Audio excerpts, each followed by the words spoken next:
kami mempersembahkan cerita yang menggambarkan salah satu periode penting dalam sejarah Kerajaan Bone. Kisah ini termuat dalam buku berjudul Kerajaan Bone dalam Sejarah Politik Sulawesi Selatan abad 19.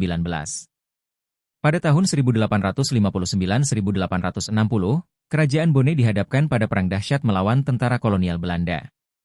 Prajurit Bone bertempur dengan keberanian dan tekad yang luar biasa, mempertahankan tanah air mereka dari penjajahan yang kejam.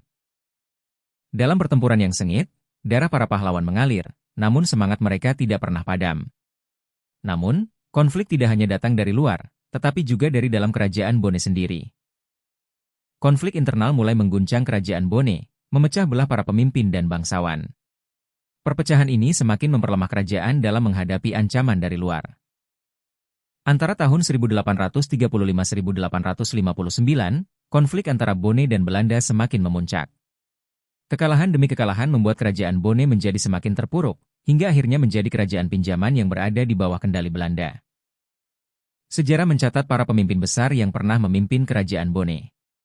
Dari raja pertama, Manurunge R.I. Matajang, yang memerintah dengan kebijaksanaan, hingga raja terakhir, Andi Pabenteng Arung Macege Petalewa, yang berjuang mempertahankan kedaulatan hingga akhir hayatnya.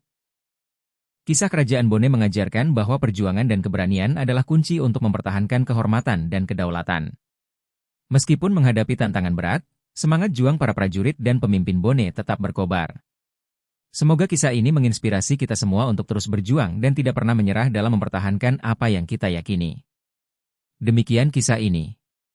Jangan lupa untuk like, subscribe, share, dan komen di video ini agar semakin banyak orang yang terinspirasi untuk mengunjungi perpustakaan dan mengenal lebih dalam tentang warisan budaya kita.